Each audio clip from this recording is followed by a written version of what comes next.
അക്കിത്തത്തിന്റെ അബ്ദുള്ള. രണ്ടിമ വെട്ടാത്ത കണ്ണാലടിമുടി രണ്ടു മൂന്നാവർത്തിനെ നോക്കി അത്ഭുതം കൂടി സഹരാത്രികന്റെ ചുണ്ടച്ചുതൻ നമ്പൂരിയല്ലേ നിങ്ങൾ. ആളെ തിരിച്ചറിയാതെ ഞാൻ തീവണ്ടി ചൂളത്തിൽ ചൂളിപ്പിടിച്ചിരിക്കെ മുന്നിലെ സീറ്റിൽ എഴുന്നേറ്റിരിക്കുന്ന മുച്ചൂടും പ്രാകൃതനായ രോഗി. പിന്നെ പറഞ്ഞു ഞാൻ അബ്ദുള്ള.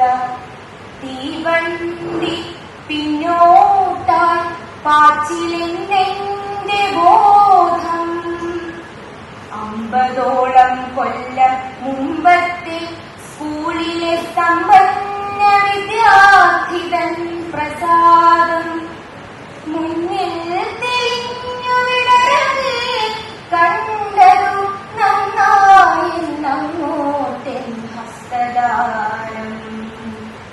അപ്പോഴേക്കും വണ്ടി പിന്നത്തെ സ്റ്റേഷനിൽ.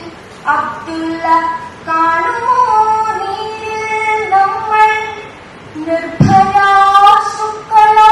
കെട്ടിപ്പുണരുന്നു നിസ്സഹായാത്മാക്കൾ രണ്ടുപേരും.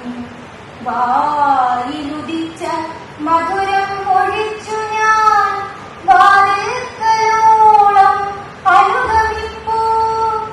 അബ്ദുള്ള താഴത്തിറങ്ങി സലാം വച്ചിട്ട ധ്വാനപൂർവം ഇഴഞ്ഞിടുന്നു. വണ്ടി ചൂളം വിളിച്ചോടിത്തുടങ്ങി. ഞാൻ രണ്ടാമതും സീറ്റിൽ ചാരിയിരുന്നു. മെല്ലിനടയും മിഴിയിൽ തെളികയാൽ പുല്ലാരവിന്ദ മുഖപ്രസാദം. പിന്നെ ഞാൻ ഇന്നാദ്യം കണ്ട വാർദ്ധക്യത്തിൽ നിന്നെന്റെ നേർക്കു വിടർന്ന ദുഃഖം. പിന്നെ ആ വണ്ടി തന്നാസുരാക്രോശത്തിൽ നിന്നൂറി വന്ന പാട്ടാൽ മൗനം. എന്റെ കാലത്ത് ജനിച്ചവരെ നിലത്തെന്നെപ്പോൾ നീന്തി കളിച്ചവരെ എന്നെപ്പോൾ ഭിത്തിയിൽ പൊത്തിപ്പിടിച്ചെനിച്ചങ്ങനെ നോക്കി ജയിച്ചവരെ എന്നോടൊത്തോടി കളിച്ചവരെ തോട്ടിലൊന്നിച്ചു ചാടി മതിച്ചവരെ മാവിൽ കശുമാവിൽ പ്ലാവിലും തേൻ തുമ്പിത്തൂവലാൽ പാറി തിമിർത്തവരെ പേർ വിളിച്ചണ്ടിക്കു പോതുണയെന്നോതി കൂവി മാങ്ങാ ചേർന്നിടാണ്ടവരെ ചങ്ങാതിക്കുത്തരം കട്ടെഴുതാൻ സ്ലേറ്റു ചാച്ചും ചെരിച്ചും പിടിച്ചവരെ നിങ്ങളുടെ സ്നേഹം പുനർജനിച്ചിന്നു ഞാൻ എന്റെ അസ്തിത്വം മറന്നിടുന്നു. ആ നവോന്മേഷത്തിൽ ചാടി എനിക്കുമെന്നാത്മാവ് പെട്ടെന്നിരുന്നിരുന്നു. നാടി കൊളുത്തി പിടിച്ച പോലെ മുന്നിൽ ബീഡിത്തീ വീണു പടർന്ന പോലെ പട്ടിയെ പോലെ കിതപ്പു ഞാനെങ്കിലും പൊട്ടിക്കരയാതടങ്ങി നിൽപ്പൂ. കാലപ്രവാഹത്തിൻ ഭാഷയും ശൈലിയും കാതിന്നിണങ്ങാത്ത ഞാനവശൻ. ഓരോ നൊടിയും പടച്ചവനേകുന്ന കാരുണ്യമായിട്ടനുഭവിപ്പോൾ ഇഷ്ടാനുസാരം ജനിക്കാൻ കഴിയില്ല, ഇഷ്ടാനുസാരം മരിക്കുവാനും വിമ്മിക്കരയാൻ ശ്രമിക്കുന്ന വേളയിൽ പമ്മിച്ചിരിക്കാനിടവരുന്നു. പിന്നത്തെ സ്റ്റേഷനിൽ തീവണ്ടി നിൽക്കാൻ കണ്ണുമിഴിച്ചു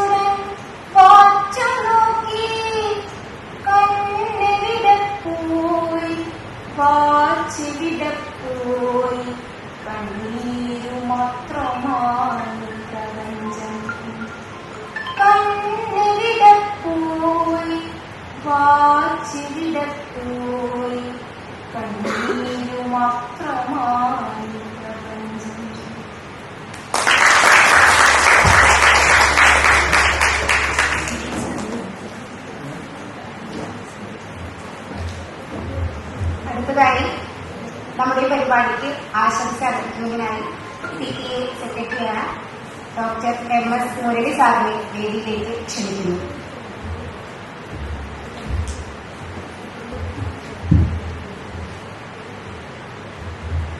യോഗാധ്യക്ഷൻ ബഹുമാനായ മേലാളന്മാർക്ക്, വേദിയിലും സദസ്സിലുമായിട്ട് സന്നിഹിതരായിട്ടുള്ള വിശിഷ്ടാതിഥികൾ, പ്രിയപ്പെട്ട വിദ്യാഭ്യാസ സുഹൃത്തുക്കളെ, വിദ്യാർത്ഥികളെ, തൃശൂർ വടക്കേമഠം ബേസിക് റിസർച്ച് സെന്ററും മഹാരാജാസ് കോളേജും മലയാള വിഭാഗവും സംയുക്തമായി സംഘടിപ്പിച്ചിട്ടുള്ള അക്കിത്തം എൻഡോമെന്റ് പ്രഭാഷണത്തിനാണ് നമ്മളിവിടെ ഒത്തുകൂടിയിരിക്കുന്നത്. അക്കിത്തത്തെ സംബന്ധിച്ച് സ്വാഗത പ്രസംഗത്തിൽ മുതൽ വളരെ വിശദമായി കവി ആരാണ്, കവിയുടെ കാവ്യങ്ങളെ സംബന്ധിച്ചെല്ലാം വളരെ വിശദമായിട്ടുള്ള പറഞ്ഞു കഴിഞ്ഞു. അക്കിത്തം എന്ന കവിയെ അധ്യക്ഷ പ്രസംഗത്തിൽ അദ്ദേഹത്തിന്റെ ആ ഒരു ക്രമാനുഗതമായിട്ടുള്ള വളർച്ചയെ സംബന്ധിച്ച് ദൃശ്യതുല്യനായി അദ്ദേഹം മാറിയതിനെ സംബന്ധിച്ച് ഇവിടെ പറയുന്നുണ്ടായിരുന്നു. ആദ്യകാലത്തെല്ലാം തന്നെയും പുരോഗമന ആശയങ്ങളോട് ബന്ധം പുലർത്തി ആ ആശയങ്ങളുമായി സമരസപ്പെട്ട് ആ രീതിയിലുള്ള പ്രവർത്തനങ്ങളിൽ, കവിതകളിൽ അതിലൂടെ വ്യാപരിച്ച അക്കിത്തം പിന്നീട് 20-ാം നൂറ്റാണ്ടിന്റെ ഇതിഹാസം അടക്കമുള്ള കൃതികളുടെ രചനയിലേക്ക് കടന്നു. 20-ാം നൂറ്റാണ്ടിന്റെ ഇതിഹാസവും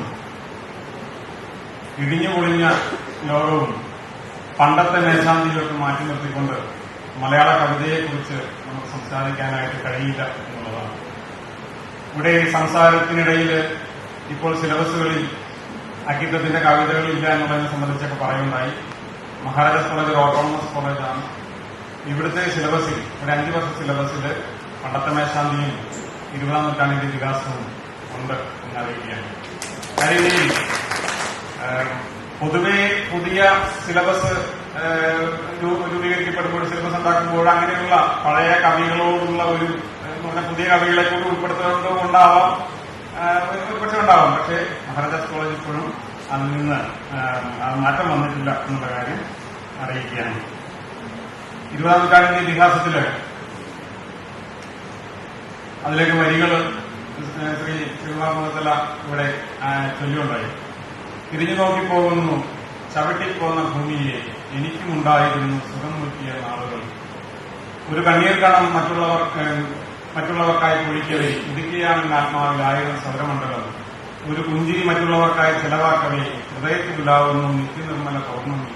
അറിഞ്ഞിയിൽ ഇത്ര നാളും ഞാൻ ഈ ദിവ്യ പ്ലവോദ്ഗമം, ആ മഹാനഷ്ടമോർത്തോർക്ക് കുഞ്ഞിക്കരയുന്നതിനെ സംബന്ധിച്ചൊക്കെ ശ്രീമാർ സാറുടെ പറയുന്നുണ്ടായി. ഞങ്ങൾ എന്നും ഈ 20-ാം നൂറ്റാണ്ടിന്റെ വികാസത്തെ സംബന്ധിച്ചൊക്കെ ചർച്ച ചെയ്യുമ്പോൾ എന്നും ഇത് 20-ാം നൂറ്റാണ്ടിന്റെ വികാസമെന്നോ അക്കിത്തമെന്നോ ചിന്തയില്ലാതെ കൊണ്ട് ഞങ്ങൾ ഇടയ്ക്കിടയ്ക്ക് പറയുന്ന ഒന്നാണ്. ഏറ്റവും സമകാല പ്രസക്തമായ, എല്ലാ കാലത്തും പ്രസക്തമായിട്ടുള്ള ഒരു വരിയായിട്ട്, അരിവപ്പോന്റെ തീയിൽ ചെന്ന് ഈയാമ്പാറ്റ പതിക്കവേ, പിറ്റേന്ന് ഇടവഴിക്കുണ്ടിൽ കാണുന്നു ശിശുശവങ്ങളെ എന്നുള്ള വരി ഒട്ടുമിക്ക ദിവസവും ഞങ്ങൾ ഈ പ്രവർത്തകരെ തമ്മിൽ പറയാറുണ്ട്.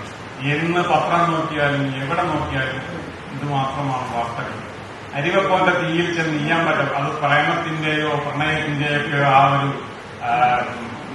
ഇതിൽ കുടുങ്ങിയിട്ട് ഈ രീതിയിലുള്ള സ്വയം നാശം വിളിച്ചു വരുത്തുന്ന, അല്ലെങ്കിൽ വശീകരിച്ചെടുക്കപ്പെട്ട് നാശത്തിലേക്ക് നയിക്കപ്പെടുന്ന ഇതിനെ സംബന്ധിച്ചുള്ള വരി. ഇത് സാർവകാലികമായ ഒന്നാണ്. ഇത് ഏതെങ്കിലും ഒരു കാലഘട്ടത്തിന്റെ മാത്രമല്ല, അത്രമാത്രം അത് ഭാവി കാലത്തേക്കും എല്ലാ കാലത്തേക്കുമുള്ള ഒന്നായി നമ്മൾ ഇന്നും അത് നിരന്തരമായി കണ്ടുകൊണ്ടിരിക്കുകയാണ്. ഈ രീതിയിൽ തന്നെ ഇന്ന് പത്രമെടുത്താലും ശരി, ഏത് വാർത്തകളിലും അങ്ങനെ ഒന്നും കാണുകയാണ്. ആ കവിയുടെ ആ ഒരു വീക്ഷണം, ആ ദീർഘവീക്ഷണത്തെ എത്ര പ്രശംസിച്ചാലും മതിയാവില്ല. പിന്നെ ഇവിടെ നിർമ്മമനായ കവിയെ സംബന്ധിച്ച് പറഞ്ഞു. നിർമ്മമനായ കവിയാണ് സുകുമാര അഴീക്കോട്. അക്കിത്തത്തെ വിശേഷിപ്പിച്ചിട്ടുള്ളത് സ്ഥിരധീരനായ കവി എന്നാണ്. ധീരനായ കവി. ആ ധീരൻ എന്ന് പറയുന്നതിനെയും സംസ്കൃത പണ്ഡിതന്മാരിൽ ഇരിക്കൊണ്ട് വികാരഭേദോ സതി വിക്രിയന്റെ യേശാമെന്ന ചേതാംസിത ഏവ ധീര. ആരാണ് ധീരൻ എന്നുള്ളതിനെ സംബന്ധിച്ച് പറയുന്നത്?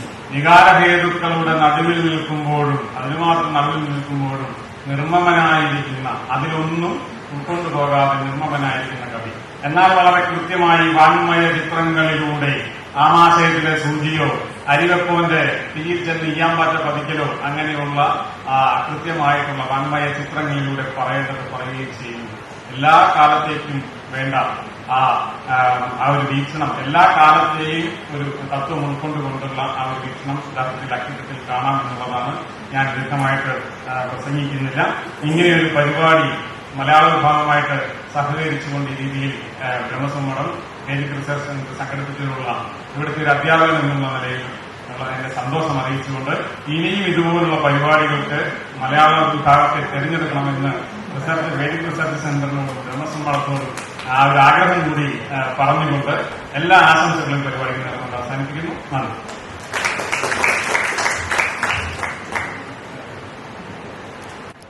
അടുത്തതായി അക്കിത്തത്തിന്റെ തോട്ടക്കാരൻ എന്ന കവിത ആലപിക്കുന്നതിനായി 1ാം വർഷ MA മലയാളം വിദ്യാർത്ഥിനി ഗഗനയെ ക്ഷണിക്കുന്നു. തോട്ടക്കാരൻ.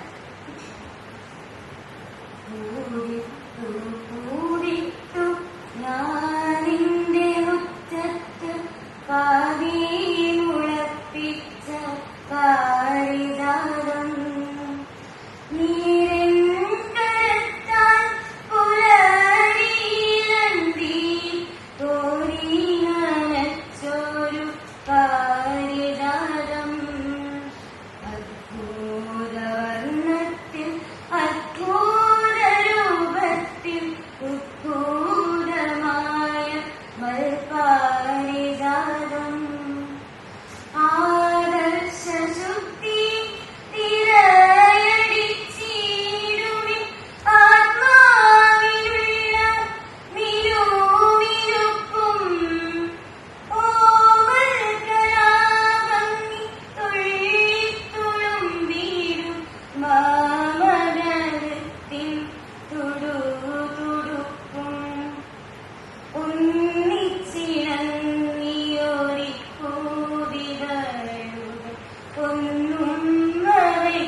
വില